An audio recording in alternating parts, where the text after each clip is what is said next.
some acts. Well, howdy, Schlockaholics. We are back once again with another episode of Schlockaholics. What do you know? Today we're going to be talking about a short film double feature from Sean Wright over at Face Melt Features. And that's going to be covering his two initial short films he released sort of during the pandemic, 2019, 2020. And those would be Night of the Axe and Spirit Board Doorway to Death, respectively. Both great short films. I think this is going to make for a quick, tight little discussion here and a real fun pregame for our inevitable talk about the full-length version of Night of the Axe, which we'll plug for you again at the end of this year. Unfortunately, we don't have trailers to run for these like we normally would. That's just kind of something that's not always doable with short films, and unfortunately, this week that was the case.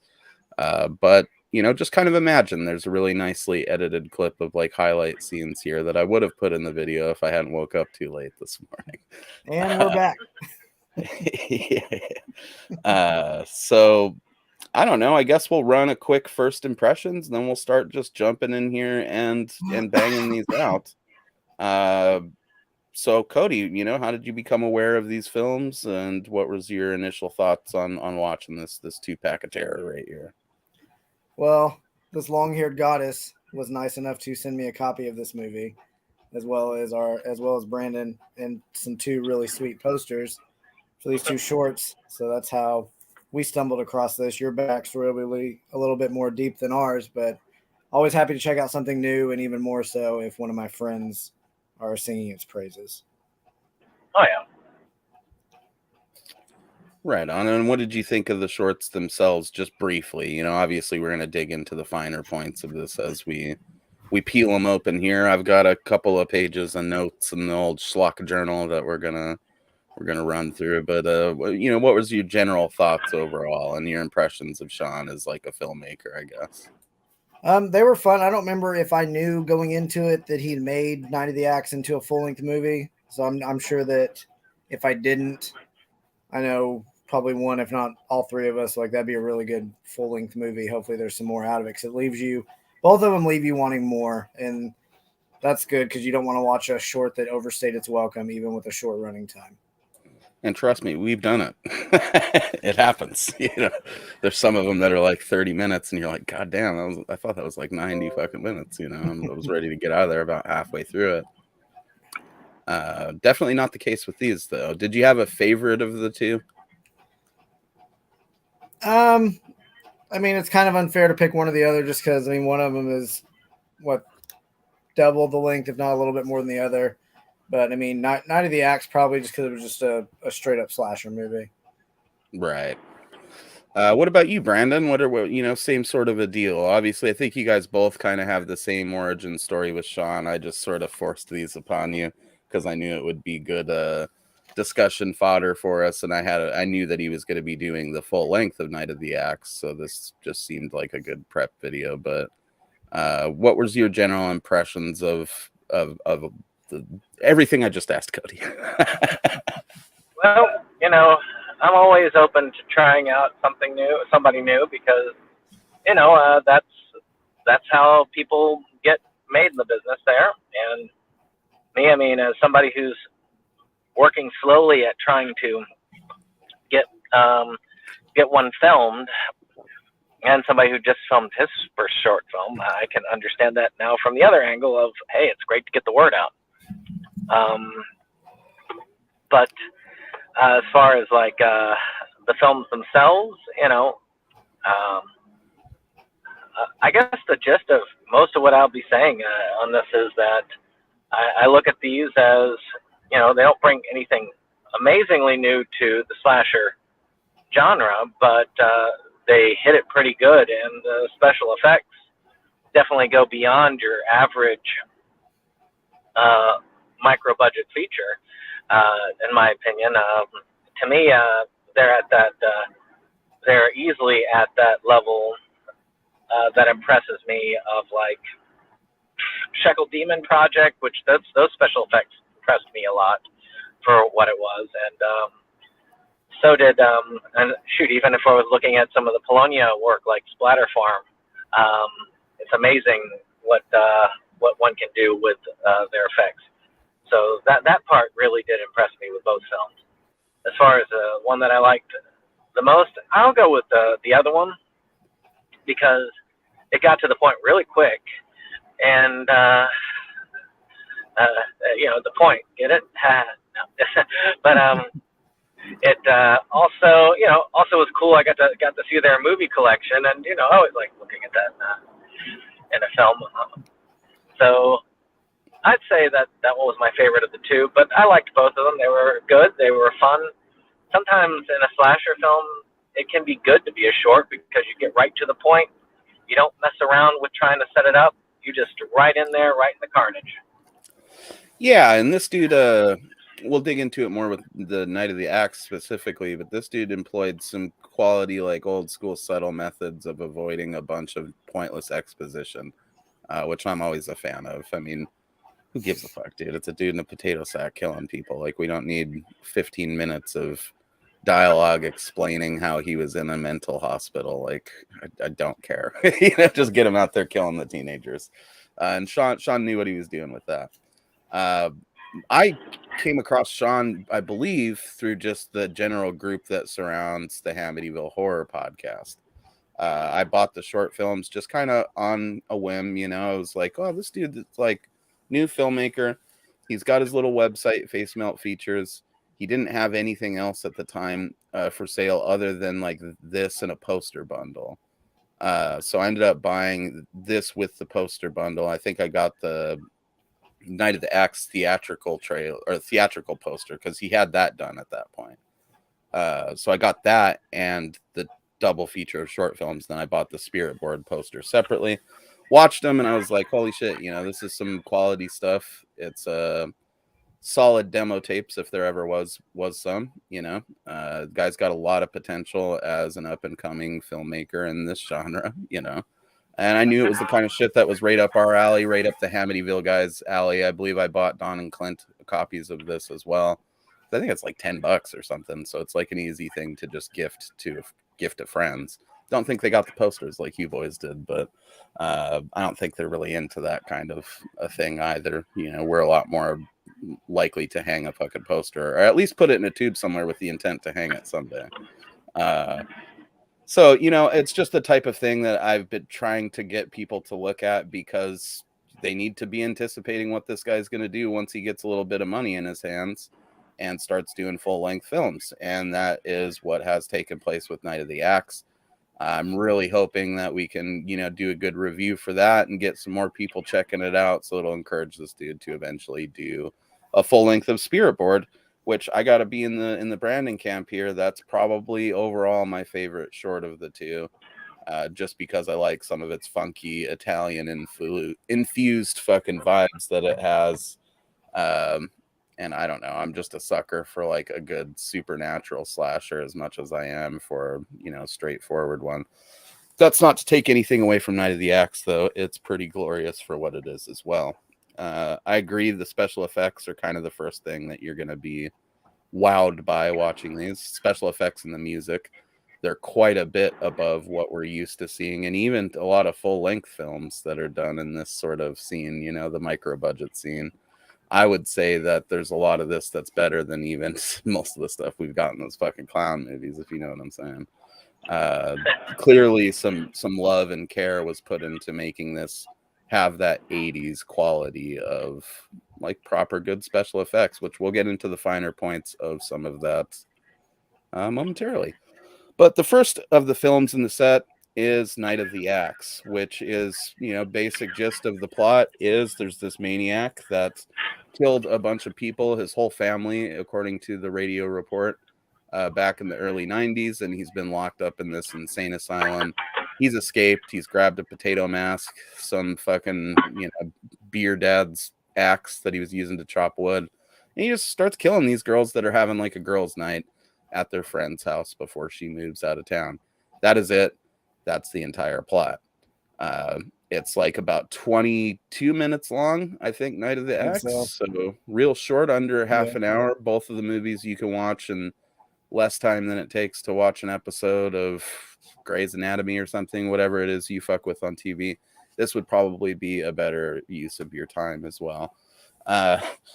I love the music right out of the gate. I love the opening kill scene in Night of the Axe. I think it's pretty fucking hilarious that kid is complaining about chopping wood while wearing a North Face shirt, though. I think that there's something wrong with that. I mean, it's like an outdoors brand, and this kid's arguing the merits of chopping wood. How far we've fallen. But his dad doesn't have much to say either. He's trying to act like he's a manly man, but then he steps away to smoke a Marlboro Light. Which, come on, bro. I might smoke, the Camel 99s, but at least they're full flavored. And this dude's, he's our first victim of the Beast, as he's credited in the credits. I was just calling him Sackman the entire time because I thought it was funny to say Sackman, and also Doug Sackman from Trauma. But he gets the axe to the guts, and that's kind of our first taste of the quality gore and effects that we're going to be getting from Sean. The guts pull out of that stomach real nice. There's even like a bit of like a hairy texture to them, which I think maybe came from them having to do it more than once, and there's maybe a little bit of yard rubbish stuck in the guts, but it just made them look more gross, so I'm not going to complain about that at all. But there's just something great about that opening scene, and you get that taste of that gore and the music and the quality, fucking camera quality that's going on in this. I mean, the movie looks real good. If anything, for me, that might be a bit of a complaint. Like, I'd have dirtied it up a little bit, but my tastes are very different than a lot of people. I'd probably shot it on VHS, but then it wouldn't be as good as it is. So kudos to Sean for making the right choice and shooting it in HD and all that. And then we're treated to the opening logo, and that's kind of the kickoff of the movie. Then we're thrust straight into the girls getting ready for their girls' night, where they're basically planning on getting real drunk and sitting around watching movies, I guess. Sounds like a good night. I don't know. What do you think of our cast of characters? I mean, they're fine. No one really sticks out over the other. I mean, I know they tried to make one of the girls kind of the party girl, although they all kind of were. I mean, it's your typical horror movie girls where they don't give you a lot of substance, because if they do, then you're going to be a little. This one's more the opposite of, you're not rooting for the girls to live. You're more just rooting for the guy just to take them out one by one, because you have no character development. There's no arc. There's no anything like that. There's no boyfriends or daddy issues or anything like that. Like, it's just, hey, here's these 4 girls. They're going to have a party. School's going away. And then just. Yeah, I mean, it's, I will give them credit for this. With the movie being as short as it is, we wouldn't have really had time for all that. But that being said, Sean and the people involved still took enough time to at least give them distinctly different personalities, which is, a little less cookie cutter than some slashers, where you do sort of have those general archetypes of characters or whatever. But these girls just felt like they had a bit of a different flavor to them. Like the girl that was supposed to kind of be the alternative nerd chick, she had a very legitimate vibe to her. The sort of mousy girl with the glasses, that's also a staple of these kind of movies. They just had a believable quality, I guess, to them for being what they were. I like how not the party chick, like the blonde girl, but the other girl that was supposed to be like the stoner friend or whatever. She almost did have like a Jason Mewes kind of a vibe to her with the way she was delivering some of the lines. And like, if you made like a lady version of him, I imagine it would be that girl that takes the shower, So if they had an hour and a half to develop these characters, I'm confident it would have been, enjoyable. The dialogue was pretty, I don't know what you call it. The dialogue was pretty crisp, not a lot of wasted time. It didn't sound like anybody was trying too hard to act, but it also didn't feel like anybody didn't know how to read the lines in a somewhat convincing way. So for the cast of characters, I would definitely give them the upvote just for being kind of believable and, pretty personable for this very short amount of time that we get with them, I really like the subtle, exposition of just telling the killer's backstory over the radio in like 10 seconds and then, having it not be an issue later. because it's just sort of one of those things that, do we really need like an elaborate backstory for this shit? I mean, it's going to be the same backstory that it usually is for stuff like this, because it's, a dude in a fucking potato sack killing people. I mean, you don't really need to overly elaborate on that. If we'd got some epic flashback scene where it showed him killing his parents, that might have made it worth it. But even then, when we see those scenes in films, we tend to just want to get back to the main action. Little baby mongoloid Jason isn't going to be killing people. I'm just going to get rid of that poster. We're just going to we got to switch up the layout here, because that's already. I don't mind. We can just look at my forehead. Yeah, okay. I forget where I was even going with that. Yeah, I mean, a lot of there's not really any more unique backstories they can really do. So, I mean, like I understand, like when sometimes you're like, man, I wish they kind of explained a little bit more. But then, like, what are they going to explain? Like a abusive childhood or no reason at all? He just killed everybody. Like either way, you're not going to be. It's not going to really do it for you, even if they do that. People like to say that, but it's like, do you really wish that? That they spent 20 minutes of the fucking 90-minute movie just talking about how this dude has the same backstory as Michael Myers. Yeah. Like I don't think that would have served the film. It would have just drug it down. I think in a longer film, like if it was, I mean, a short film, you don't want to. Every minute is precious real estate. So, and you want that real estate to be as much into the killing as humanly possible. And as far as I'm concerned, why need a reason? Just have a guy come in and just start hacking the crap out of everybody and let the audience guess why. For sure. And I will say something that I had when I was trying to switch back and forth from phone to home connection. I will say that I did think that the sound quality also was really good. Real good. I could hear all of what they were saying. I knew what was going on. I think it got handled really well. I thought it was pretty crisp overall. Yeah, I don't remember having to adjust my volume at all the entire movie because of dialogue or something like that. Like I didn't have to turn it up or turn it down because it got too quiet or got too loud. Yeah, and the music was mixed real well too, where it was like, it perfectly blended in with the audio we were supposed to be hearing on top of it, and it felt good, man. I mean, I think the soundtrack next to the effects is probably the soundtrack, the cinematography, and the effects are really the fucking highlight of this, because it is a short slasher film. What performances we do get are okay, and like I said, the makeup of our main character group is pretty awesome. I feel like they could have done great if they had more time, but they didn't really need it. Everything else that needs to come together to make a proper slasher film works real well here. I especially was a fan of like those creeper first person scenes where it shows the Beast, or Sackman as I have dubbed him, sneaking up to the house, preparing to slaughter these chicks.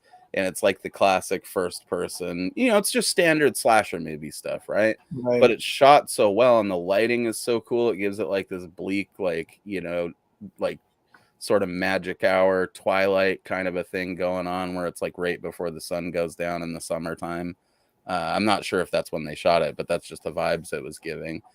And the way the music kind of swells during those bits and then it cuts back to the girls, it was surprisingly professional feeling, for being this guy's first short film ever, as far as I'm aware.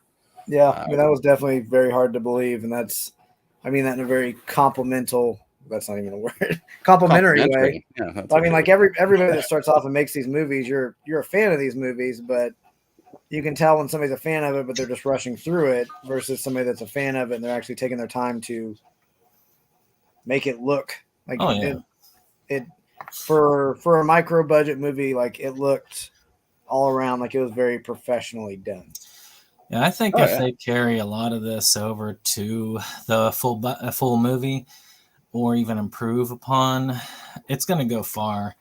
I mean, it takes a lot, and there are seasoned micro-budget filmmakers that do not have some of these basics down. Yeah, they still a make lot of them. good movies, but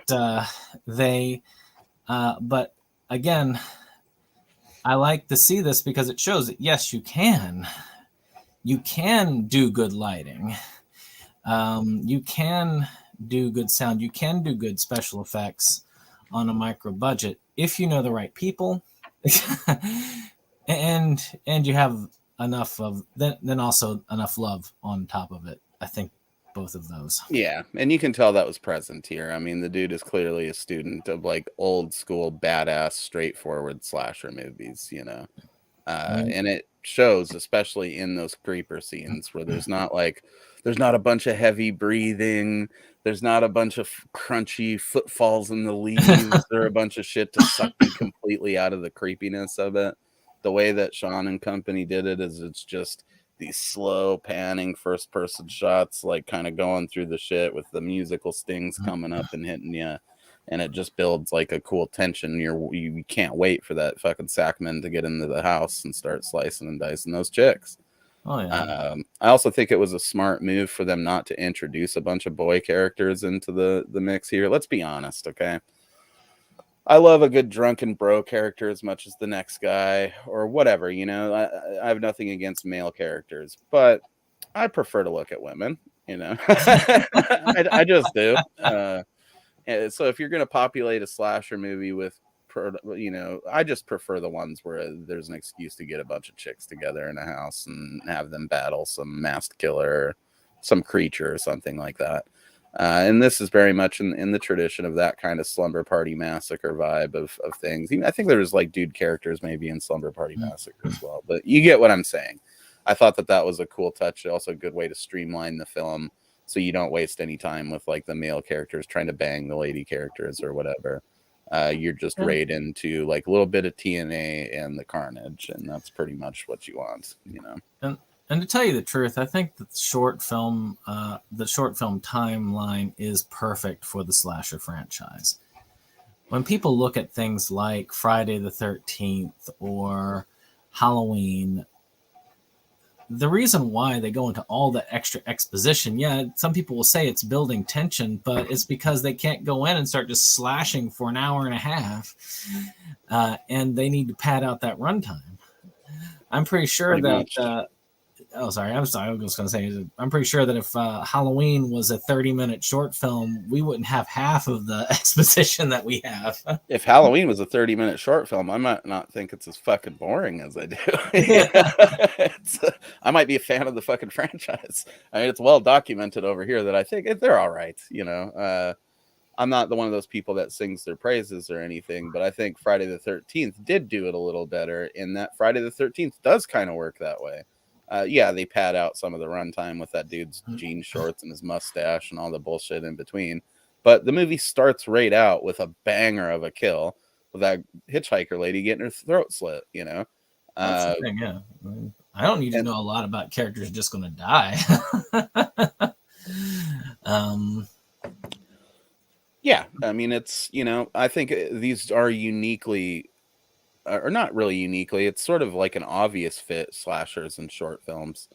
I think a lot of short films fail by having way too complex of an idea that you just can't get enough of in the length for your typical short film, which seems to be somewhere between 15 minutes and a half an hour most of the time with these modern ones.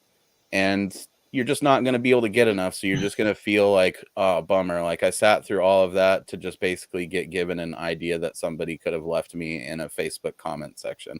Like I watched this Halloween 3 fan film that somebody sent me once, and it's neat, but it's like 10 minutes long and it's way too deep and complex of an idea to get enough across to be satisfying in 10 fucking minutes. But you take, you know, Sean's Spirit Board, for example, supernatural slasher flick. It's done inside 15 minutes and you feel satisfied. You feel like you want more, but you don't feel like you were like left hanging. You know what I mean? Yeah, they don't. But I think it's because, again, you're ever present with having a short runtime. You know, you've got very little time to spend on it. Now, there are some that have who use that runtime very wisely when it's long. One of my favorites is Behind the Mask, The Rise of Leslie Vernon. God, I love that movie, dude.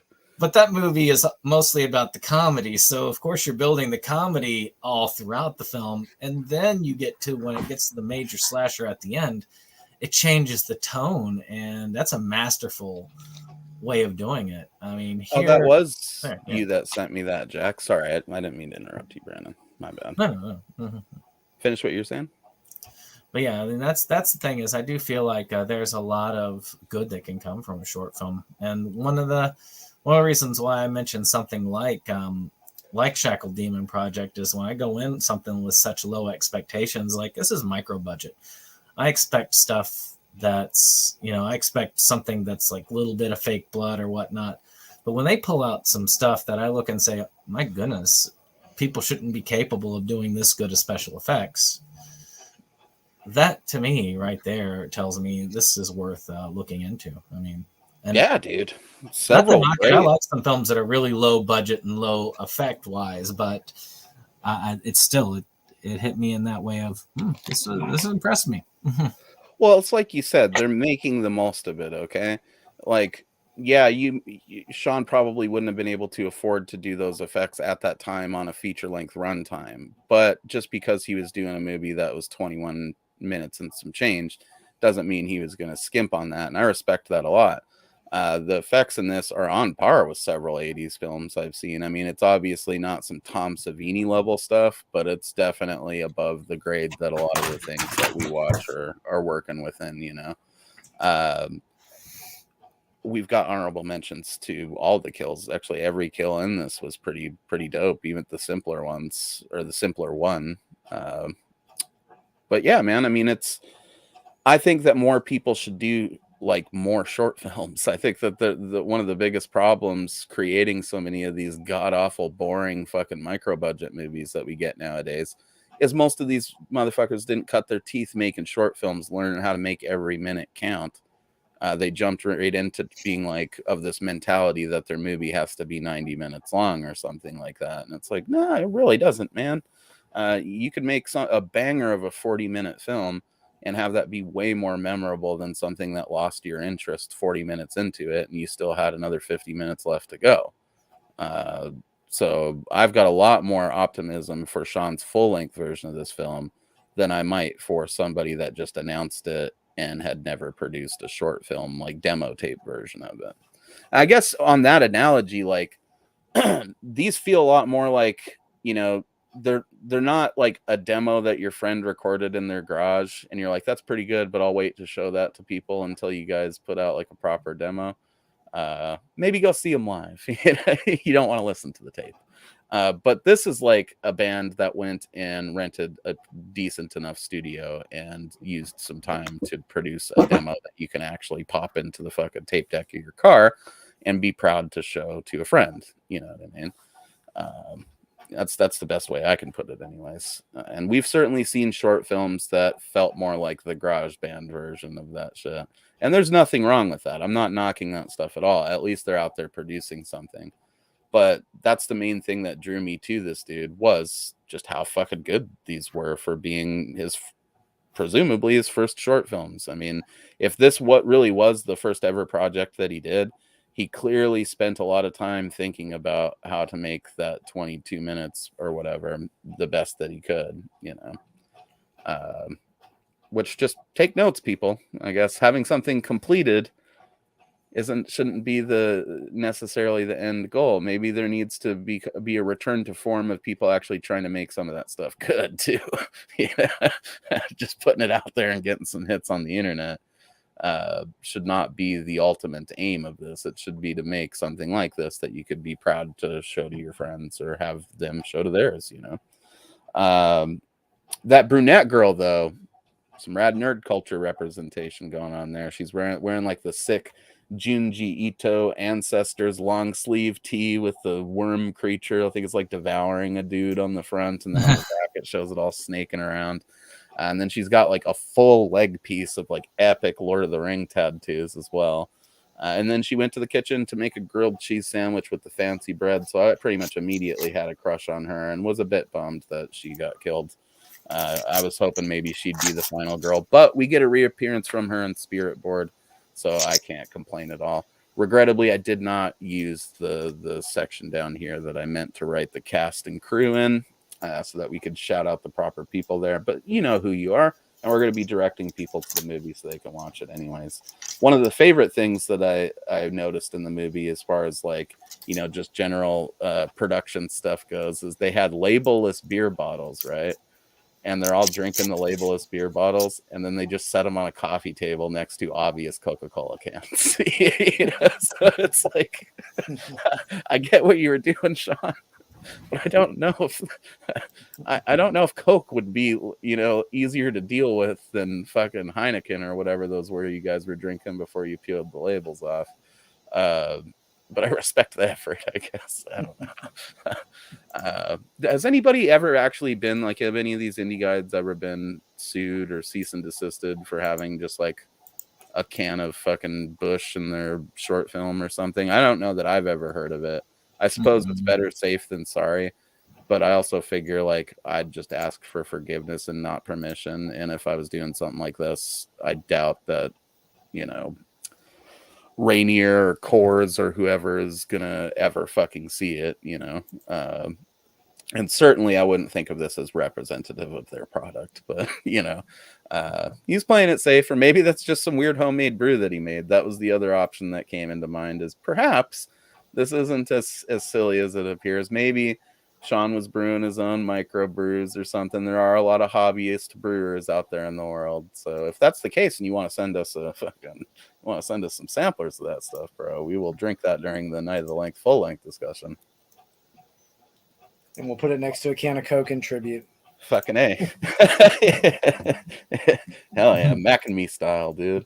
That was pretty funny. After that, we pretty much get her getting an axe to the face while she was about to make the grilled cheese sandwiches with the fancy bread.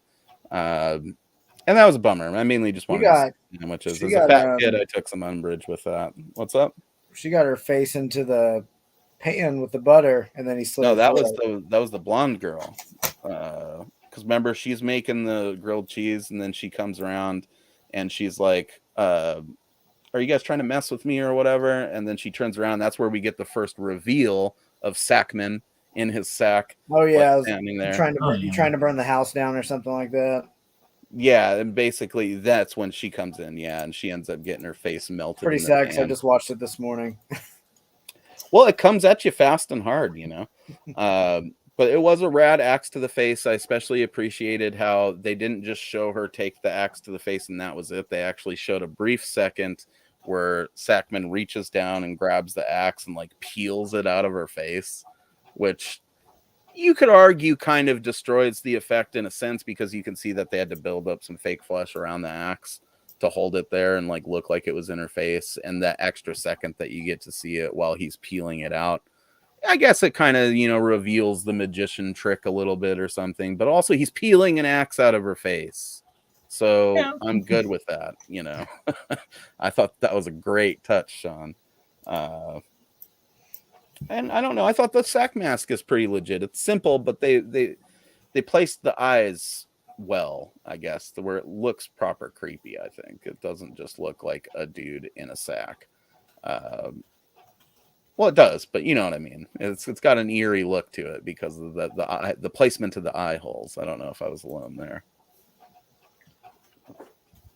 Yeah, I mean, I don't remember if there was this. I just watched it this morning too. Well, there were two holes, weren't there? Yeah. Okay.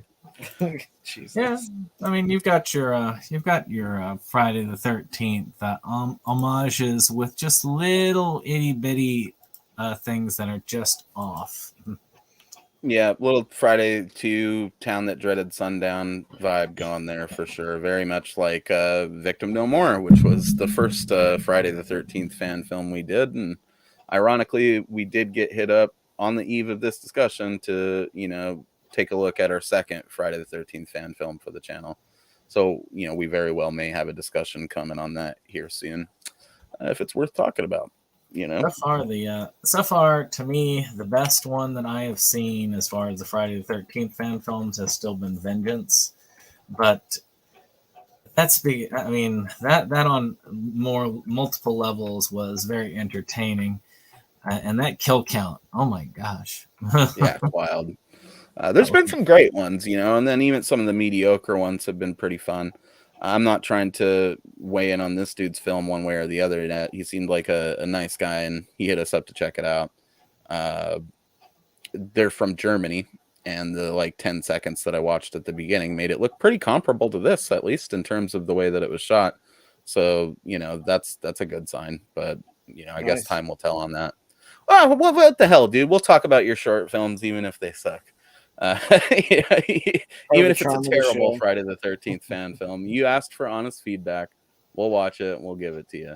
But honest feedback on this is I think that the mask looks good. I think that the muscle shirt is kind of a nice touch. I don't know why. It makes me chuckle, like the dude rolling around in a muscle shirt so that you can see his biceps as he's swinging that axe and stuff. I just think that's a cool touch. I like how he's wearing pants under his fucking other pants, below the thing. That was something that I noticed, and I'm not really sure what was going on there, but I just think it's also kind of funny. So yeah, I don't know. He's the only slasher killer I know of that's wearing 2 pairs of pants, to my knowledge.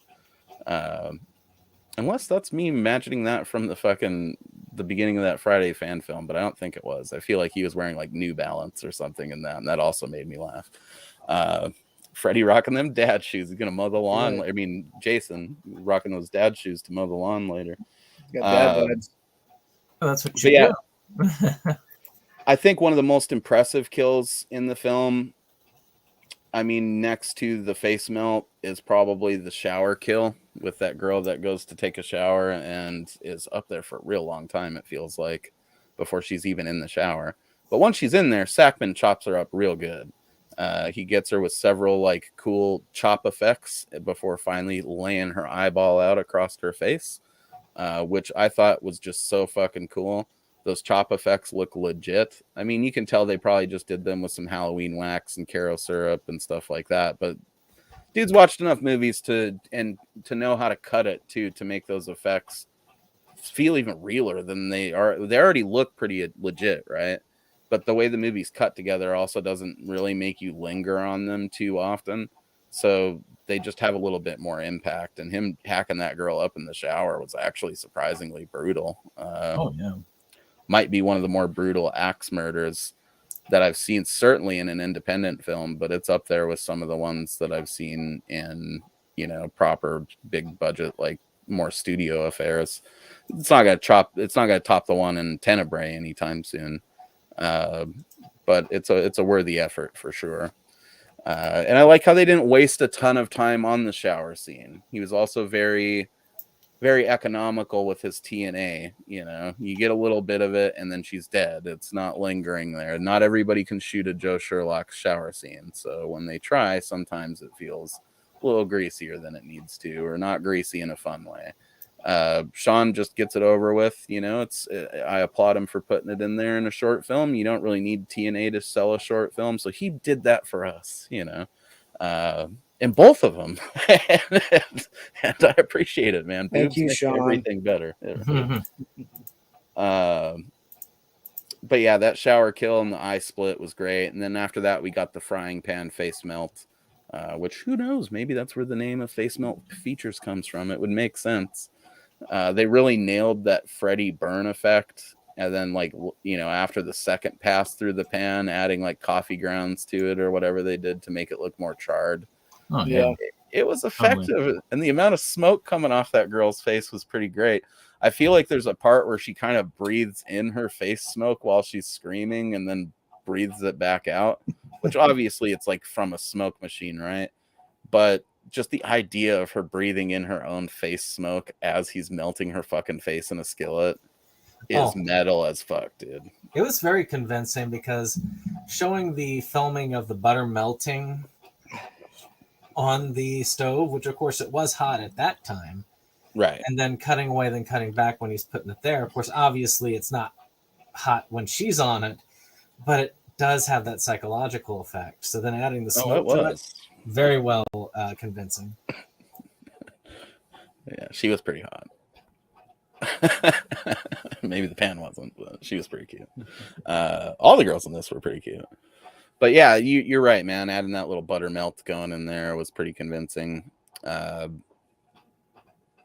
think it is odd those people didn't have a microwave. I like to think that they did. I feel like not having a microwave is something that would make me really weirded out by somebody this day and age. Like, what are you doing, dude? You just manually cook everything? Yeah, exactly. The fuck is going on? You heat up like burritos at the gas station? I guess you can bake burritos, and they are pretty good when you do it properly, but who's got time for that? I need a bean and cheese. I need it now, man. I need sustenance, okay? I don't know, man. And then, after that, pretty much we get, thrown into the final sequence, right? You get a very brief little version of like what you would get in a Friday the 13th film where you see all the bodies piled up. But I really like the way he does it almost E.T. style. I don't know why it reminds me of E.T., but the bodies are piled up in there, and then Sackman is just sitting there like motionless, so she doesn't even realize he's like a thing for a minute, and then he stands up and she's like, what the fuck, and then the chase is on, which the chase mostly good. The only part of it that I found fucking hysterical was when she does like some slapstick shit and slides that chair in front of the door, in front of the hallway, and he just blindly walks into it and eats shit. But, as I've thought back on it, it makes some sense that sack mask could have been blind and old Sackman right there. And maybe he just didn't see it. So maybe a sack mask isn't the best option. Obviously, though, Jason figured that out in the third movie as well. And who knows, maybe at the end of the full length, old Sackman will get a legit mask. I do like the sack, though, because I'm a big fan of Friday 2. I'm a big fan of The Town That Dreaded Sundown, and just sacks on heads are creepy. I don't know, there's something about it, man. It almost kind of like makes you assume that they are disfigured under there. The Elephant Man's another good movie with some sack on the head action in it. So, and they're clearly leaning more into the Jason Voorhees lane with this one, with the face reveal that we do get during this final sequence. He pretty much looks like a cross between Jason Voorhees and like the Toxic Avenger a little bit. And that's fine.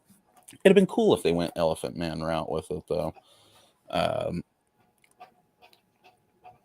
But we kind of got that in Hatchet, I guess. So it's all been done already anyways. For the sake of the budget, it made a lot more sense to do it the way they did it, with just a basic sort of Jason Mongoloid vibe. And that's fine. What do you guys think of our whole final sequence with this girl, though? I thought it was good. I even liked I know they cut it into a couple different things, but I like the falling down the stairs thing. Looked pretty good. Looked like yes, that's in my notes, actually. Yeah, I thought that was done. I thought that was done well. So good. You really don't see a lot of like competently shot and executed stunts like that from regular people in these sort of micro budget things. And that girl maybe kind of half really fell down the stairs for the first. I mean, it looked like it was cut together. Obviously, they shot like 2 or 3 goes at it. I think it was the initial starting to fall down the stairs, which looked real for a minute. And then there was the bottom half where she kind of did it in a more controlled way. And then the final like flop onto the landing at the bottom of the stairs. But the combination between the way that girl was able to pull it off, probably from being so small and wiry, and the way that they shot it, made it feel fucking like pretty real, dude. Yeah. It made some sense that she was a bit rattled after that, and he was able to kind of get a couple of slashes in on her. And he did catch her right in the spine with the axe right before that. So that's one of those where it's like lucky it didn't go a little bit deeper and fully paralyze her. I also really like where she's looking up at him from the bottom of the stairs, and whatever that effect they did to make it look like her vision was blurred. I don't remember if her glasses fell off or not. But either way, your vision's going to be a little fucky after. Her glasses fell off when she ran out of the house. So this one I would guess it'd just be like because she's dazed from falling down the stairs. Yeah, which happens. It's like you ever got broke off doing something physical and you're just laying there wrecked for a minute. There is that kind of like takes the world a minute to come back into focus sort of a thing. And I thought that was a really good touch. And I like that, she runs out and like is able to, pretty convincingly operate a bolt action rifle to blow the dude away. You know, a lot of movies would have wasted an inordinate amount of time having her fumble with that thing, but she pretty much rattles off 2 shots into him pretty effectively. Yeah. And then I just love the no nonsense element of her finally trying to run away, and like he grabs her again and she just thunk, like fucking sinks that axe into his head, you know. Well, it made it with the gun in that part, it almost made it actual real time instead of trying to slow it down. Like it felt like that was legit how much time she would have to shoot that gun off before he got there. Not just slowing it down to where she could fidget with it, and like he slows down and takes his time getting there. Like it almost looked, because he wasn't moving fast, but it's made like if he was moving at that pace, that's about how long she would have had to get 1 or 2 shots off. That seems reasonable, and I love the little added element too of her being like, "Please work" or whatever she says. Like she's not even. It's like a shed gun. It looks like an old grandpa gun that they just had in a shed, which might have even been what it really was in real life. So there was no guarantee that thing was going to fire. Or she wouldn't have like a faulty fucking, you know, cartridge or whatever. So that was really cool. I really liked the way the whole final sequence was handled, especially with how action-packed it felt for being a short film, you know. And of course, we get the little stinger at the end where he grabs his mask and, you know, he's off to axe some more kids or whatever. But I really like that. The way everything in this film was, you know, played out and put together, the way it was paced was pretty much perfect. Speaking of time, I do really also like the attention to detail with the day to night to the next morning, like sequence of events in the movie. Because if you watch it, like it's fully daytime when they're going to the house and when they arrive at the house. But then when Sackman shows up, it's starting to become like that evening time. And then the main events of the film take place through the night. And then obviously the end of the film is the next morning, which isn't something that has not been done before in horror films. But it is a very cool attention to detail that Sean obviously put into this, regardless of it being a short film. You could have gotten away with not illustrating any of that. And we might not have even noticed, but I noticed that it was there, you know. So, well, I think that lighting is very important in a film. I can think of one film in a prominent series that the night scenes were so bad lighting wise that one, and I'm not going to name it, but don't be a puss. What is it? We got to be honest here. What's the movie? Oh well, for instance, okay, Camp Blood Part 4. Okay, why are we sparing anything when it comes to that film? I don't know. I mean, I'm trying to be nice here. They'll be fine. They've got like 9 other ones that they've done. But you know, Camp Blood Part 4, where, for instance, you can't see anything going on. You've watched it, Cody. I mean, tell me I'm wrong. No, that's a very dark movie, especially in once they hit the nighttime stuff and they're doing the campfire. Like literally, you can just see parts of faces because of the campfire, and then like when they're doing the chase scenes and stuff, like it's very hard to look at. It's rough, and what makes it worse is that seeing the stuff doesn't make the film any better. But you know, you kind of wish you hadn't seen it after the stuff you do get to see. So. And lighting wise, I mean, and they managed to hit it to where I could tell what was going on, even though it was evening. And there's really only that one porch scene where she gets him with the pitchfork, which was a great callback to her talking about how her dad used a pitchfork to pick up leaves once. And then it's out there in the backyard where it might have been left after he was doing that. I mean, it's just those little attentions to detail that really sell me on Sean a lot. But it goes to tell you, though, that lighting work is very hard. So to get it right, even partially right, is really good. Yeah, if that wasn't intentional that it was so dark during that porch sequence, then it still worked out pretty good. And they used the sound design, the nice chunky like sound effect of the pitchfork going into him to illustrate what was happening anyways. And they did catch a nice shot of the prongs of the pitchfork, you know what I mean? So you knew what was happening. And it's very brief. And then they're outside in the yard where the lighting is a little bit better, regardless of what time it was. I'm curious if he was doing day for night with this or what was going on, or if he actually shot it like at night, because it looked pretty convincingly like Yeah, how dark it is at that time in the morning before like the sun has came up. It definitely looked a time of day. It's not like a movie like, say, The Eye Creatures, where they obviously filmed it during the day, but put like a little filter over top to make it say, yeah, it's at night, really, even though you can plainly see it's daytime. Oh, dude, the most legendary occurrence of that shit is the Crater Lake Monster, which regrettably is a movie based and I believe also shot out here. But they did the day for night, but then I guess forgot about it. So when the film is finally produced, there's like scenes where the cop is walking around and they find like a footprint and he's shining like a flashlight into the footprint in broad fucking daylight in the final cut of the film, you know. So it can go very, very badly if that day for night stuff, which honestly, you know, also so can shooting at night. You got bugs to deal with, just the fact that it is actual night. I feel like shooting in the evening time as it's getting dark is probably the best way to do it because it gives you a little more light to where you can then, like, you know, do some correction on it and post. And you have more to work with than just trying to shoot in actual pitch darkness, you know. Well, and plus, I would rather have a scene that's obviously day for night that I can see than they go shoot at night and have, you know, one light. Like it's, There's it's definitely a better idea. There's a certain other big box set from Sterling that has a lot of nighttime shots in it where you can't see shit too.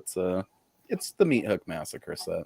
It's just, there's a lot of that going on in several of those films, and just stop it. just stop shooting stuff at night if you're not going to take the time to, you know, do it properly. But this is definitely an example of doing it properly. And that's the end of my notes on this. As far as the short film goes, I give this motherfucker's 5 out of 5 stars. You know, you can't get much better than this for a 20-minute short film. Yeah, there's no, like we were talking about before, like there's still short movies that don't feel like short movies. And this one, there's no downtime. There's no lulls in it. There's no hurry up and let's get on with it. Like it's balls to the wall from start to finish. And left me wanting more, which is exactly what a short film should do. And I think go ahead. Sorry, Brandon. I was just going to say, I think that they even doubled down on that with our next film that we're covering here. They really hit that even harder. Let's get to it, let's move quickly, and let's wrap it up. Yeah, it's solid, man. But I don't know. I'm very optimistic for the full length of this. I imagine it can only get better. I know they added more characters into it from the trailer, which we will run for you guys real quick before we jump into our closing statements here with Spirit Board, because that's not going to take us long. The movie's like 10 minutes long, I think, when you chop out credits and everything like that. So take a brief gander at the trailer for the upcoming full-length fucking version of Night of the Axe. It looks pretty good, if I must say so myself. We have showcased it on the show before on one of our Schlock Talks. I think it was pretty late in the episode. I think we also did it at the end of our Lost Faith episode, if I'm not mistaken. But here it is for, well, not the final time, because we're going to show it at the beginning of that discussion as well. But Night of the Axe, full length, baby.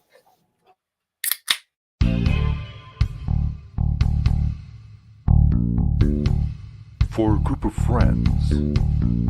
Why are you so worried about this party anyway? I just want to make a good impression. One. It'll be nice to catch up, you know, reconnect. A night of fun.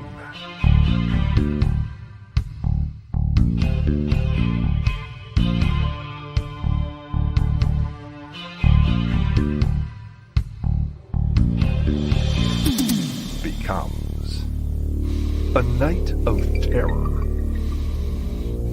You kids be careful. There's a killer on the loose.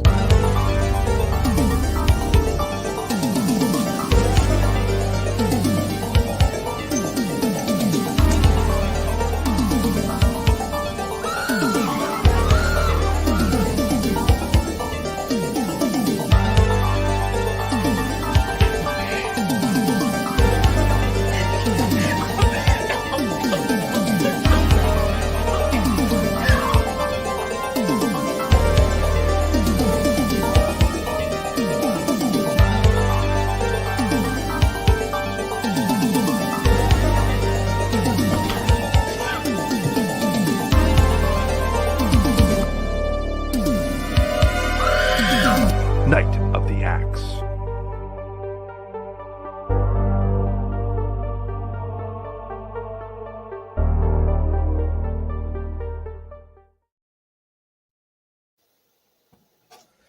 Currently available on Tubi. So get out there, check it out.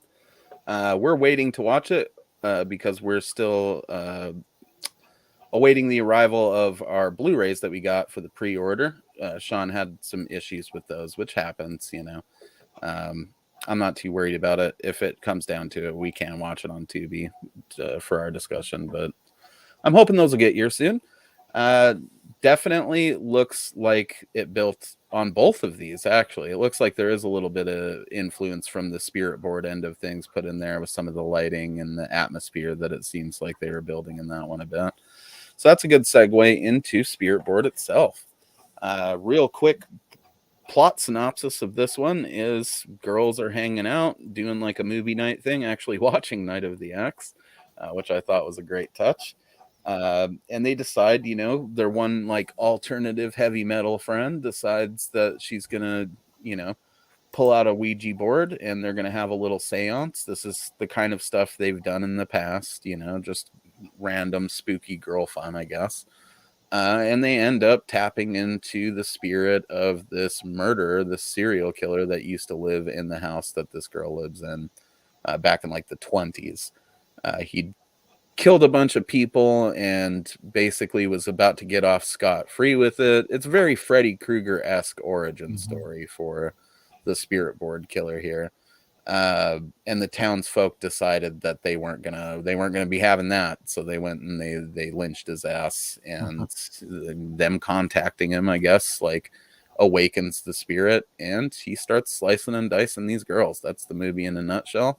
Like I said, it's about 10 minutes long, 11 minutes maybe if you cut out the credits and whatnot. I don't know. What are your guys' thoughts on Spirit Board in general? Yeah, I mean, I thought that it really hit on some of the good points the Night of the Axe did, as far as like getting to the point quickly. It did its job of trying to be a little bit original while trying to hit off of some of the more basic stuff like Witchboard. Matter of fact, that's what I thought of when I thought of Spirit Board first off, and I wasn't disappointed. Plus, I got to see someone's Blu-ray or DVD collection at that, and you know, whenever I see that, it always makes me smile at the end. Yeah.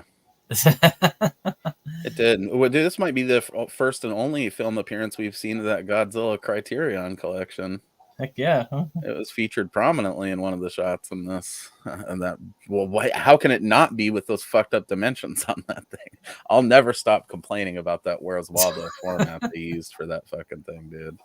It does not fit on any shelf. There's no way to shoot a movie if you own that in your house without it being front and center, unless you hide it behind a bookshelf or something, because it's this goddamn big. You know, a really tall bookshelf. Come on. I really got to upgrade to those like cases that people sell on Etsy so that I can actually store the fucking thing. What about you, Cody? You dig Spirit Board?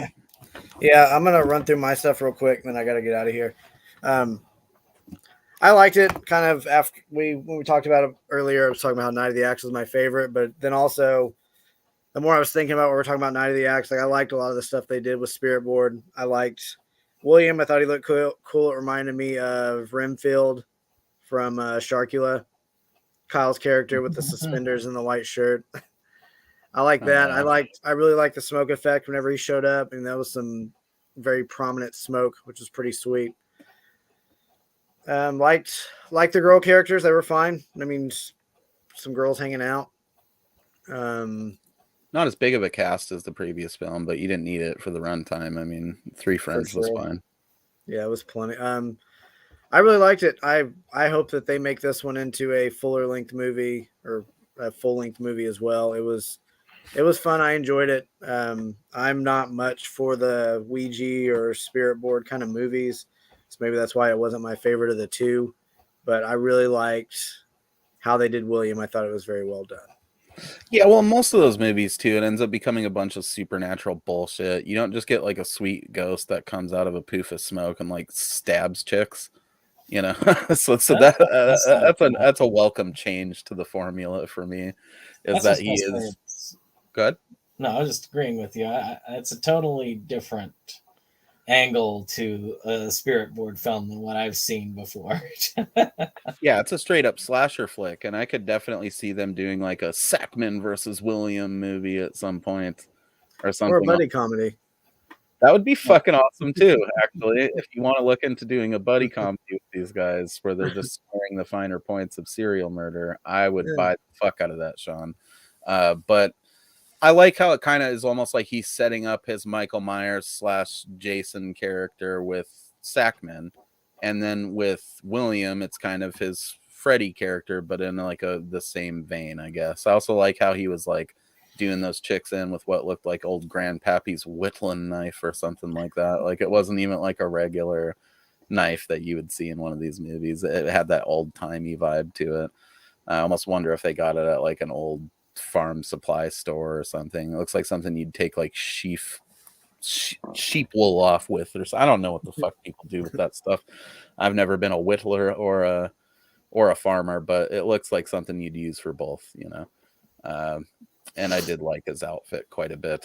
I like how this one has a little bit more of that Italian vibe to it too, with the lighting and the atmosphere, and like the way that William looked reminded me a lot of like some of those ghost zombie characters you'd see in like a Fulci movie. You know what I mean, Brandon?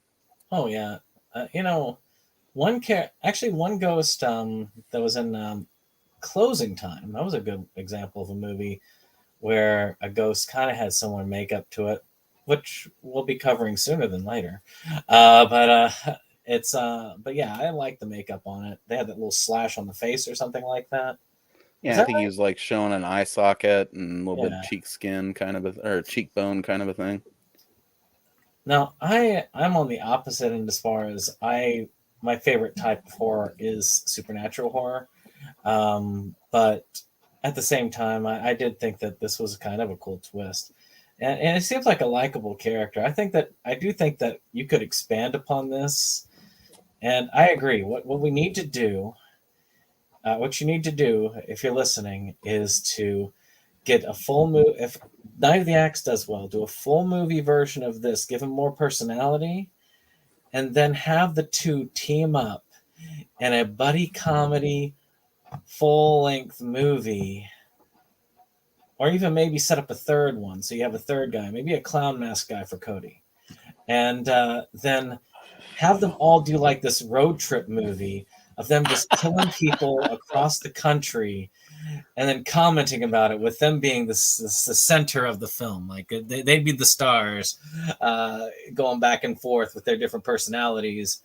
Night of the Axe guy just. He has to invent a third character just to safely drive them, though, because definitely William can't do it. He's only got one fucking eye, and then Sackman obviously can't do it. That thing is definitely fuck with his depth perception. Wouldn't that add to the comedy though? Tripping over, it would, you know. But I don't know. We also don't want them to just immediately crash the car. The second guy needs to be a talker. You know what you could do? Take my idea when I thought of Night of the Axe, which I never said that publicly. My thought of a Night of the Axe, I pictured an axe with googly eyes, making wisecracks. You told me that once, yeah. And the axe with the googly eyes. So make a movie like that, and then have the talking axe hook up, and then have the axe be the one driving them. Absolutely, might be like Duke and Carousel doing stuff that there's no way he could do. You should definitely have the axe do that stuff. That could be cool. I think the tone of this stuff, it would fit more to do like a character sort of like the dude from Bloodletting, where he's like just a crazy serial killer guy, but he wants to learn how to take it to the next level. So he befriends Sackman, and then like maybe he finds him in a tube, like in Halloween fucking Ends or whatever. And then, you know, he eventually summons William too, so that he can get like more serial killer advice, and they end up just becoming a Three Amigos type situation. And then they go on a road trip and do some natural born killer shit or something. That could all of this could be great, but Spirit Board definitely needs a full length. That's kind of the end of my notes on it. I mean, it really is like such a short film, you know. I think the music was great in this one, but the music was great in Night of the Axe as well. This one, it felt very much added to the Italian vibes I was getting from some of those scenes. The naked girl sliding into a Metal Church t-shirt is also something that's definitely going to add points to any film for me. Metal Church, absolute Northwest fucking legends. I'll link you guys the album that was featured on that shirt later because it's a fucking banger. What else? The ghost attack is surprisingly brutal, he just comes in there and stabs the fucking shit out of that girl, which the first time I was watching this, I did not expect that to be the case. I thought he was going to do like your typical ghost murder stuff where he like strangles her or tries to, generally assault her a little bit before he does it. Maybe it was going to go in a sexier angle, but I like that he just brutally stabs the fuck out of her, and that's the end of it. Yeah, and like everything else here, we've covered. I just think the movie's way too short, but that's just because I like it so much that I want much more of it. I think I would have been hyped if this was as long as Night of the Axe and there was maybe a couple other characters involved. But as we said at the beginning of this, it didn't really need it. It's a fun companion piece to it. And in hindsight, now that we know that clearly Sean was focusing on the feature length of Night of the Axe more, and the poster, in the very least, already existed at the time that Spirit Board was being done. He obviously had that iron a little bit more in the fire than he did the Spirit Board one. But this has got a mad potential, man. So I definitely, if Night of the Axe full length is half as fucking good as these short films are, which I'm confident it will be, I'll probably be donating to this guy's crowdfunding or whatever kind of campaigns he does in the future. I mean, I'm sold on it, And that was kind of the point of throwing this shit in here, was to get in on the ground floor with a new up and coming filmmaker that we can kind of follow through his career as he follows us through our career as dudes in a basement talking about shitty movies. This is not a shitty movie, though. Neither of them are. So if you have a chance, get on over to facemeltfeatures.com, buy a copy from Sean, along with a copy of the Night of the Axe full length and any of the posters that you might need. Thank you for taking the time to do this with us, Cody. I'm sorry that you got to go. I think we pretty much covered this. I only have a few other things left to say on. Are we picking next today, or you want to do that another time? Well, just because we're short on time, we should probably list our submissions, and then I'll do a spin video where I announce it later. All right, I'll throw mine out there, and then I really got to go. Sean, keep doing what you're doing, man. We really appreciate it. These movies are good. I'm looking forward to seeing the full length. Like the rest of us, we're gonna wait until we get that Blu-ray because we're suckers for that physical media. My pick is going to be the first Splatter Farm. Fuck yeah! Ooh, I gotta go. All right, buddy. Awesome. Later, boys. Yeah, I got my copy of Return to Splatter Farm on the way. So we'll be able to cover that whenever after we're to that point. I don't know, man. I'm very excited, though, to have got these in the bag. I can't really think of anything else that I had here. I know that I had like something else that I meant to say about Spirit Board that I guess I didn't put in my notes, which is odd. Actually, if you got something else to say, I'm going to grab what I have for my submission because I keep forgetting the director of it. No problem. Grab it up. Yeah, I actually didn't, though. As I was saying, I think he misheard me. I forgot what the extra thing was. I should have fucking written it down. I really liked it, though. Honestly, it's probably my favorite of the two, just because of the vibes that it's putting out there and the potential for like sequels and stuff. We already know Night of the Axe is going to be a rad full-length movie, and that it's got potential for sequels if he really wants to do that. But the Spirit Board thing, just because of the fact that it's like a slasher ghost, which again probably has been done. Let's be honest. There's a million horror movies out there. I for sure have not seen all of them. There very well might be a slasher ghost movie out there. But this is basically mine and Brandon's first exposure to it, and I'm fucking hyped. So if this can eventually turn us on to not only a full-length version of Spirit Board, but a genre of horror that we've somehow overlooked, then that's just good things on all fronts. What's your submission there, Brandon?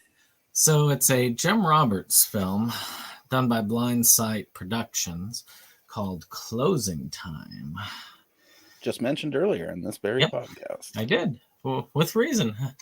I don't know. When you look at this guy on the back, doesn't he kind of give you that vibe? I mean, he needs his eye slashed, but that is a creepy looking ghost guy. A little bit. I mean, I don't know that I connect the two in my head, but I see where you're going, I suppose. He is very creepy, though.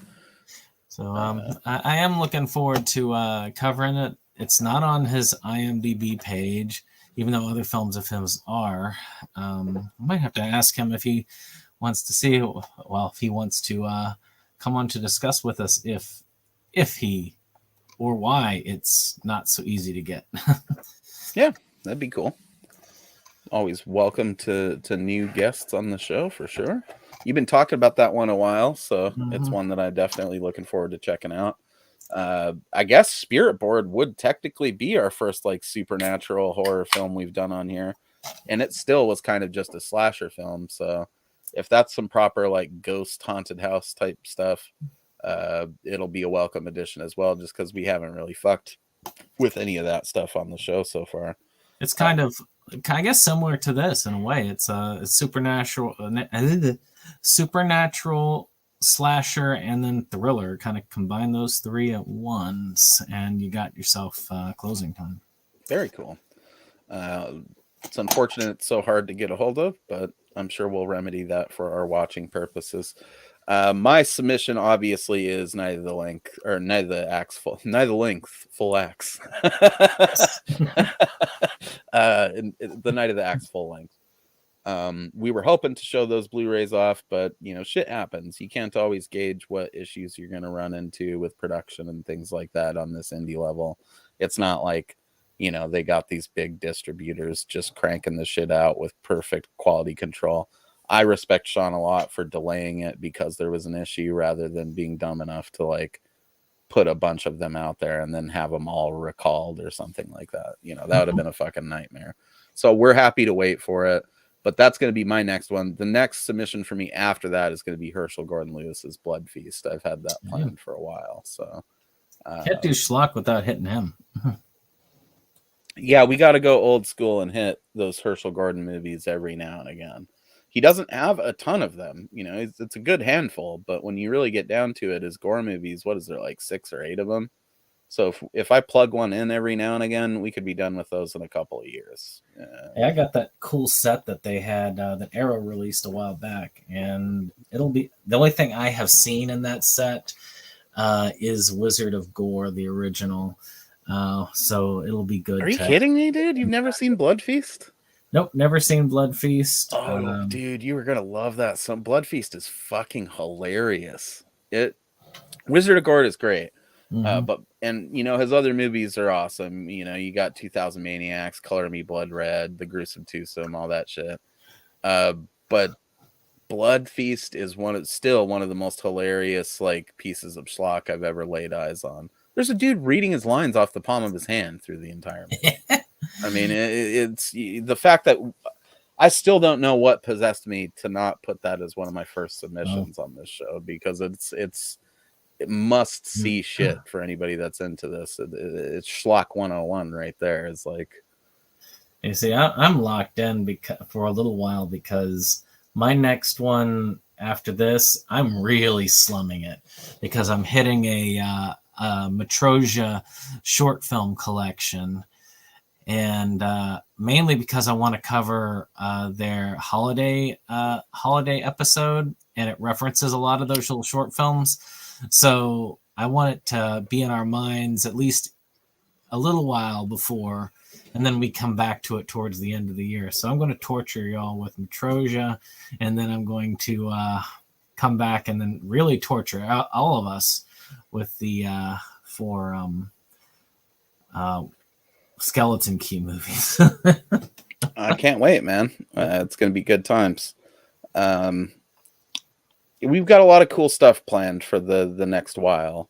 Obviously, with some scheduling and vacations that went down and whatnot, it got pushed back a little bit. So the stuff that I announced for my yearly list earlier, obviously is going to be moved around a little bit. But I've got some good selections in there as well. I know Peter Jackson's Bad Taste was on my list. Blood Feast, obviously. A couple other ones that aren't coming to mind at the moment, but it was a solid list of like must-see schlock stuff. I'm trying to get a lot of the classics in there, and I'm glad that Cody's plugging in some like early camp video stuff, because that was going to be shit that I was going to do after my initial list. So, you know, we're going to hit a lot of like priority stuff, I think, in the next year or two. Because I'd love to have it to the point where we've done most of the classic examples of this stuff, and we can just focus on newer stuff that comes out, you know. Yeah, I actually or old gems we rediscover. What's that? Yeah, I would consider the original Splatter Farm right up there with Video Violence when it comes to the classic essential shot on video horror films. Yeah, dude. You know, Splatter Farm, Video Violence, and Cannibal Campout to me are like the holy trinity of the camp ones, at least.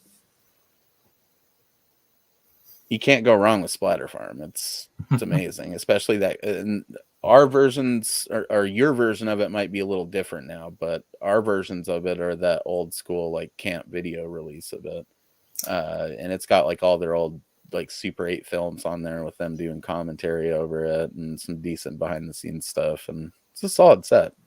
I gotta look and see. Mine comes with another one of theirs, and something monster something that Mark Polonia did later. Actually, no, it was both Polonias that did that one. And then a few extra special features. It's a pretty cool set. So I'm looking forward to cracking it back open and taking a look. I was really impressed by it. Kyle turned me on to that one because I'd never heard of it before him. Splatter Farm or just that set? I'd never heard of Splatter Farm because, again, when I had met Kyle back in around the time Camp Blood 7 came out, I had never known anything other than these Camp Blood movies were my first real exposure to this level of stuff in the modern age. And now, so Splatter Farm was totally new to me. I had no clue. Nice, man. And that's what I love about our dynamic that we have going on here. Is I'm very much the old school, like video store grind house kind of schlock dude. And you guys are like, you know, obviously a little bit more modern. You're kind of like that turn of the century sort of era of a lot of the gamer schlock, and then, you know, more modern schlock. And then Cody's like almost exclusively modern schlock with the exception of certain filmmakers. So it gives us infinite possibilities to constantly be like recommending new movies to each other that we've never seen, you know. All the time I've spent watching that older shit means that there's countless newer movies that I've never seen that you guys are, you know, vastly more familiar with, and then vice versa, you know. So while we've got some cool stuff planned and we're going to be making a point to get up to speed with certain Sterling sets and things like that, that way we can start covering the new stuff, we're also not in a rush to get any of it done because it's a never-ending task when you really get down to it. If I had, I wish I had lots of money because there are an infinite amount of projects out there that I would love to back. Oh, for sure. But unfortunately, I can only back maybe one or two at a time for a while. I mean, shoot, the Amityville Backpack movie just started its crowdfunding, and I'm just like, I don't know, man. Do I have my money? Well, it's an Evan Jacobs directed film. I'll get behind that, but I can't not back that. And yeah, I know Evan I'll fuck with, but because I know Evan Jacobs. I mean, well, explain it a little bit. I got to step away for one moment. I'll be right back. I mean, Amityville Backpack was an idea that was come up with by one of the other co-stars of the Death Toilet film verse. So it's going to be interesting, and of course, a horror comedy. I trust Evan Jacobs as a filmmaker, and that's the thing is I can say that any of these Ron Bonk Indiegogos will at least deliver on the physical media side, and with Evan Jacobs behind it, I know that he keeps his word on all things. So as far as things go, I trust the product to be delivered and to be delivered well. So because he's the kind of guy that if he says that something is there, if his name is on it, he wants to make sure that he does right by everybody involved. So yeah, and I feel like we're tight enough with Evan that even if the movie sucked and he decided not to release it, he might let us watch it at some point. I don't know how bad it would have to be that he wouldn't release it. I have seen things that he has released. Hypothetically, though, it's nice to know that that's the case. And we've got a few filmmakers that seems to be the case with. And I'm stoked on that, man. We got a lot of possibilities for cool stuff to cover here. We've got a lot of cool stuff lined up to cover here. It's going to be a hell of a summer, I'll tell you that much.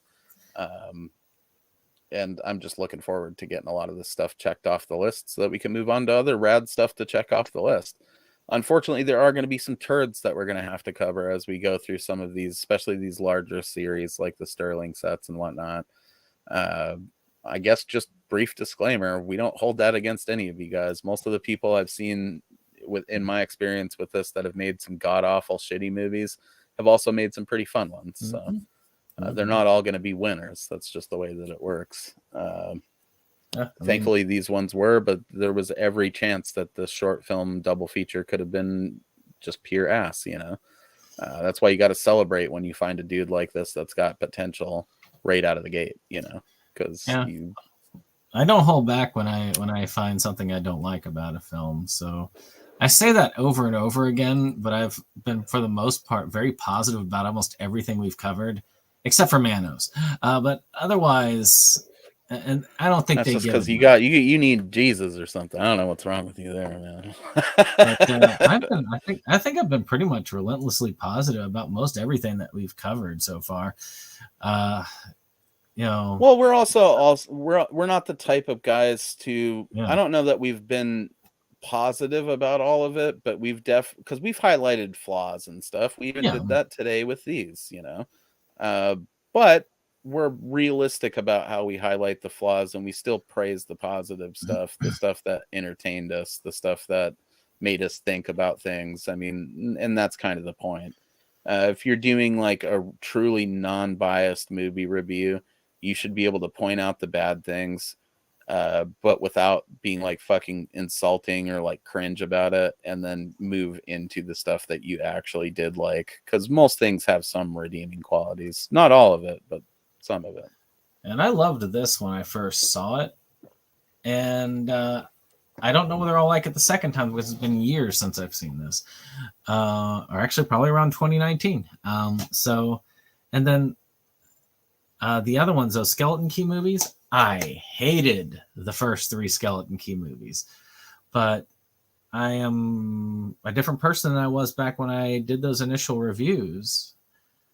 And I respect John Johnson as a filmmaker. So I am curious as to how I'll feel coming back to Nilbog again and get into that. Oh, yeah, man. I think you'll get a kick out of it, if anything, the Devils in that. But it's wild. It is a wild series. I've had more people on my channel give me heck because they keep thinking that I am crapping on that other Skeleton Key movie that was made.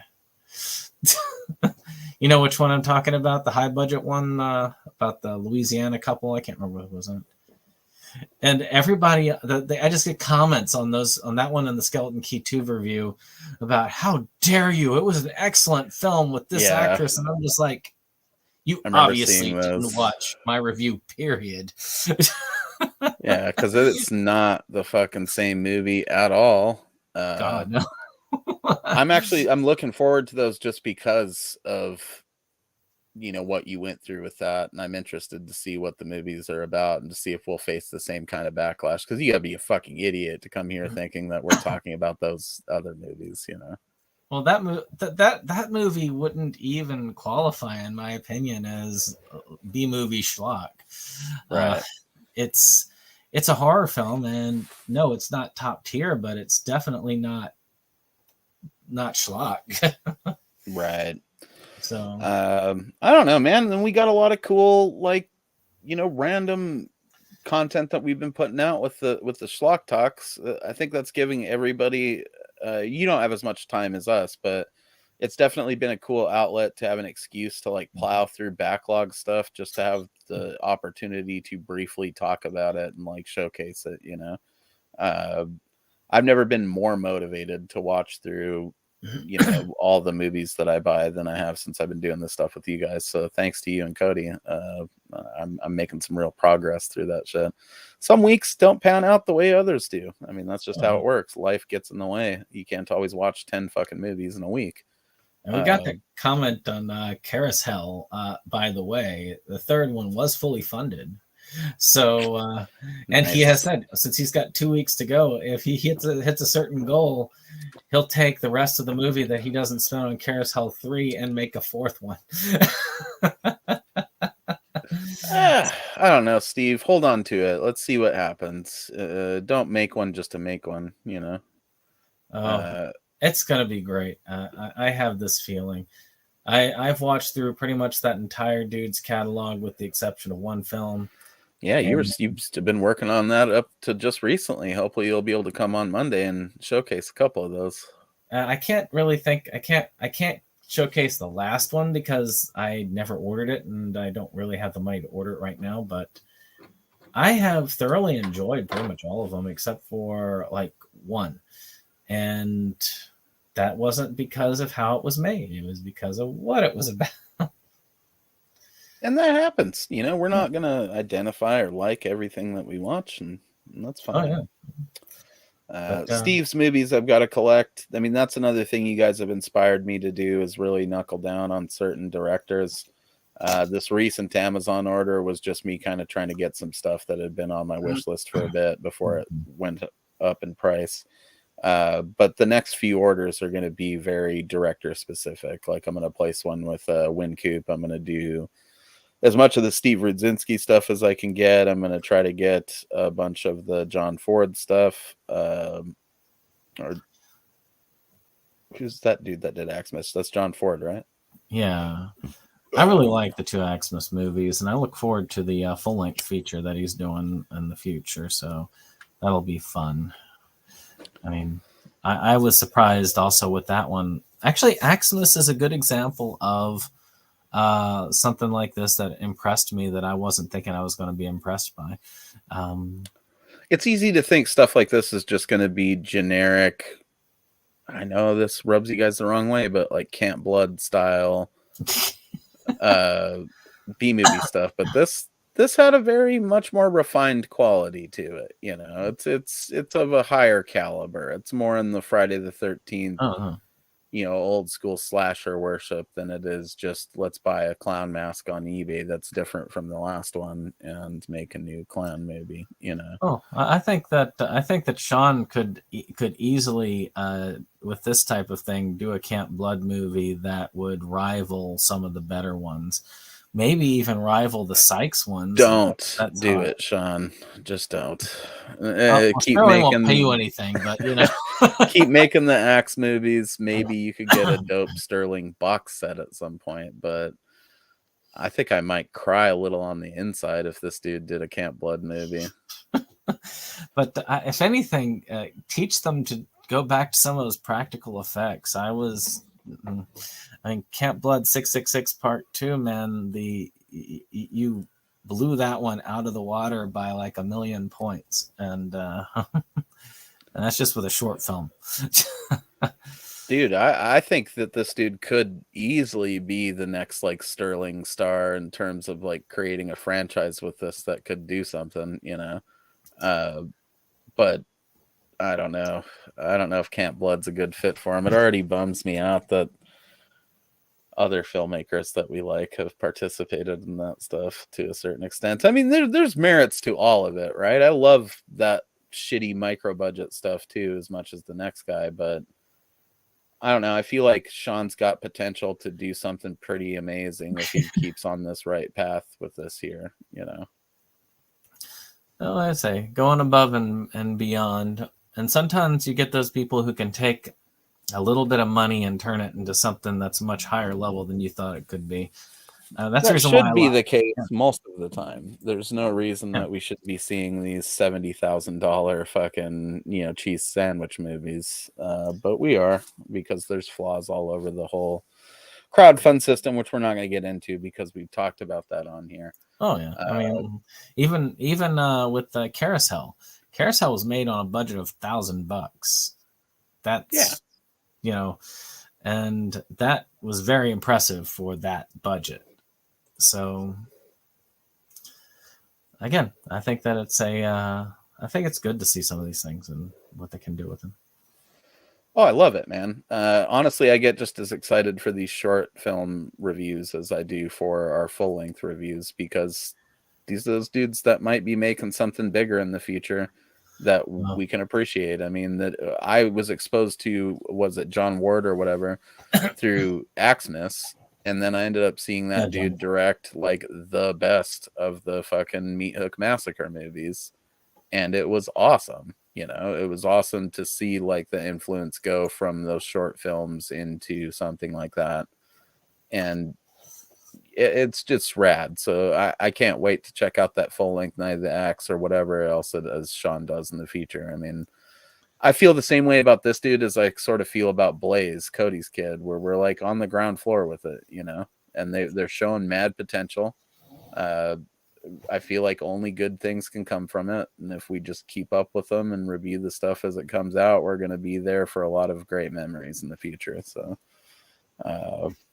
yeah, man, I guess we're to the point of the podcast where you would plug some stuff. My internet is kind of having some issues right now, so it's also good timing. We'll throw up our Linktree page. Obviously, Septum Sin is the center cube on the top there. Yeah. You got anything you've been working on lately, man? I wish, though I am trying to get some schedules coordinated, but I got to get you, Kyle, and Dave coordinated together on a day to do some filming for Amityville webcam. And we are working on a project for when our channel comes out of hiatus. So my time, though my channel is kind of not doing anything right now, it is definitely not dead. You guys are shut down for the pre-production season, you know. This one's, we're doing a lot of work we could never do while we're doing our casual filming. So it's gonna pay off, I think, in dividends. We've got right now we're doing we're starting our D&D film series, and we're starting with Mazes and Monsters, but that's a 2-hour monster, and we've slayed it once. We got to slay it again with commentaries. And then we've got to do some script writing and get that done. Then again, the rest of it's also on this Amityville webcam movie, which will not be anywhere near as good as Night of the Axe, but I do hope it will be fun. That much I am hoping. Oh, I'm sure it will be.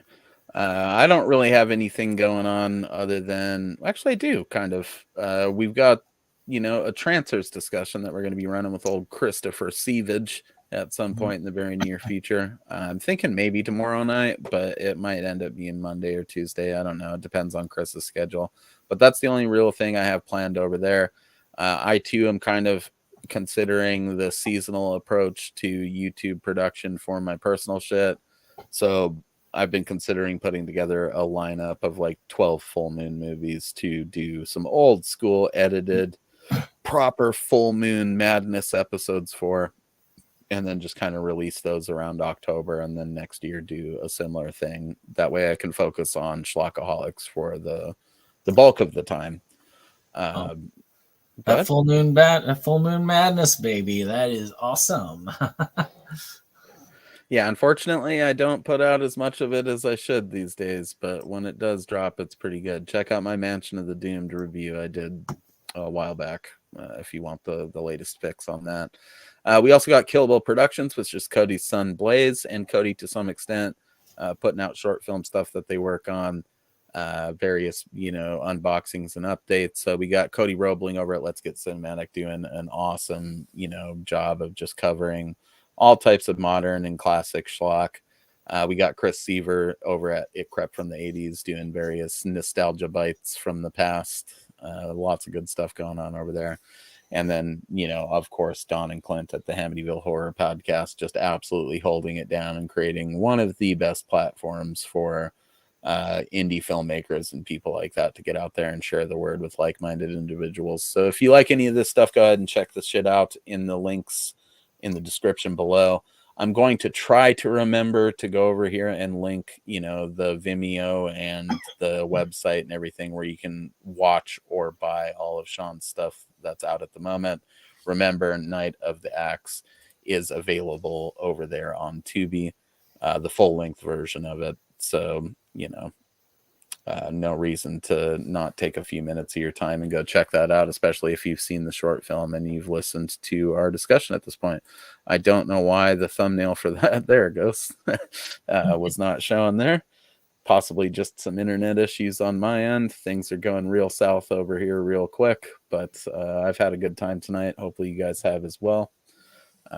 You got any final words for the people before we shut this shit down? I'm hoping my internet does not explode right now. It's acting real fucking strange. I'm telling you, buddy movie travel, get a third killer out there, and then put all three together with a buddy travel horror movie with a bunch of killers killing all across the nation. I'll sign off on that. Let's make it happen, Sean. Cheers. Thanks for watching. I've been Mosley. This has been Septum Sin. You've been a bunch of sexy beasts, and this has been yet another episode of Schlockaholics, baby. Until next time, which will probably be tomorrow night or Monday evening. But, support your local independent filmmakers. Get out there, join a Facebook group, share stuff around, jump on some of those Indiegogo campaigns. Let's all enrich this shit so that we can keep getting more of this stuff so that we can keep having conversations about it. Thanks for watching.